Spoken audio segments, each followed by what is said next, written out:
Should you have a website? Should you not have a website? I'm going to be answering that question in today's video. Hey there, PhD friends. In today's video, I'm sharing a video that is a part of my course on how to build a scholar brand, which is my course on how to use LinkedIn to build a personal brand and thought leadership, not just for your career, but really for life.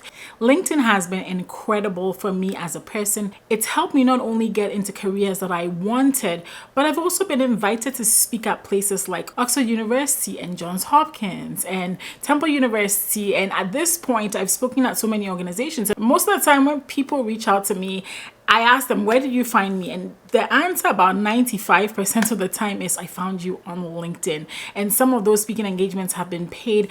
Other opportunities have opened up to me as a result of that. And so I'm a big advocate for building your personal brand and building thought leadership and using LinkedIn as a tool to do that. You'll hear me talk about why you need a website, what tools you can use to build a website, and what pages should be on your website. As somebody that is building their personal brand, somebody that's building their career life and also wants to incorporate personal branding / thought leadership into that. And speaking of the course, I highly encourage you to get it in the month of September. If you're watching this in September of 2022, I highly encourage you to get it during this month, because during this month, a special that I'm doing is that for everyone that purchases this month of September, I will be scheduling a 30-minute Zoom call with you to review your LinkedIn profile and provide suggestions on how to make it that much more better and noticeable. All right, so if you want to take advantage of that, make sure to get the course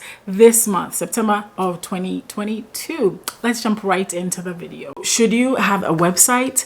My answer to that question is yes, you should have a website. Now, yes, I know that there are several platforms on which you could build an online presence, like LinkedIn, like medium.com, like Instagram, like YouTube, right?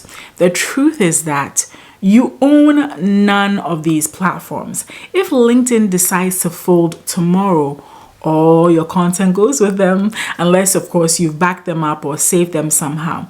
If YouTube decides to go away, all your content goes with them. So it's really important that you establish a home base for yourself as a thought leader. And this is where your website comes in. Your website is going to be a great place for you to curate things like your experiences, your publications, your books, your thoughts and your ideas. And you can do this by starting a blog, any current projects you're working on.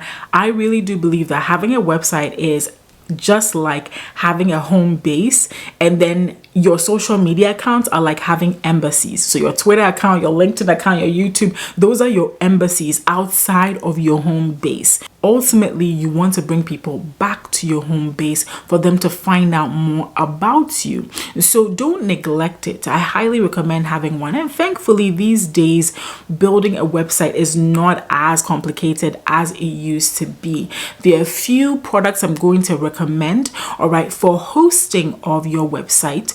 I highly recommend getting a self-hosted WordPress website, and you can get a self-hosted WordPress website through a service known as SiteGround. I have an affiliate link for it. All that means is that if you click and use that link on SiteGround, SiteGround will give me a small commission for recommending you. So you can use that if you want to. And then you would need a WordPress theme. The WordPress theme that I recommend is one known as Divi. Divi is from a company known as Elegant Themes, and my own website, The Bold PhD, is built on Divi. And all you need to do is install it, and it's fairly easy. Divi also has a lot of videos on YouTube, and so it's as simple as that. So now naming your website. So naming your website can be as simple as putting your name on your website, but I do know that sometimes people have common names that already are taken. So sometimes you could put maybe PhD, or you could write your name and put speaker at the end. So maybe if Gertrude Nontra was already taken, I would put Gertrude Nontra speaker.com or GertrudeNontraPhD.com or drgertrudenontra.com. I think it's great to have your name as your website. And the reason I think it's great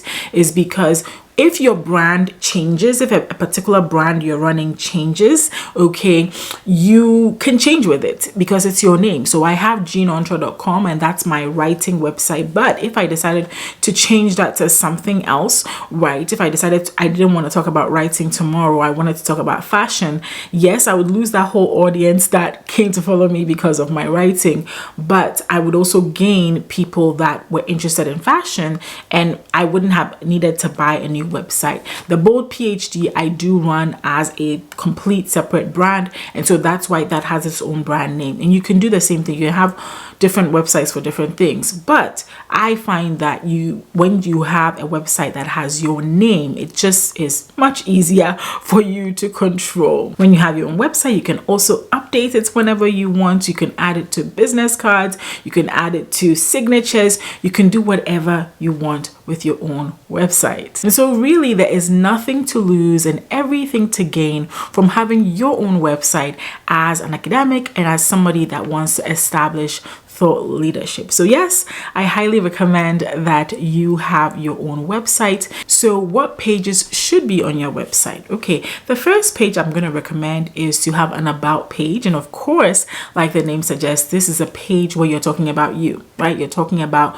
who you are, what you do, why people should care about what you do. All right, so an about page is always important. If you intend on having a blog, I would say to have a blog page as well. If you go to the Bold PhD, you'll see this under articles. Every time you write a new blog, it gets refreshed and put there. Also, if you have services, if you have books, things like that, you can create a page for that. You can create pages for individual products, and then you can aggregate them on one page, and then people can, go there as one page and then click on the different products or services or books that they want to check out. And of course, because we're academics, if you have any publications, this will be a great place for you to put your publications. If you also have any projects you're working on, especially for those of you that are in the tech world, this is another great place for you to put your work.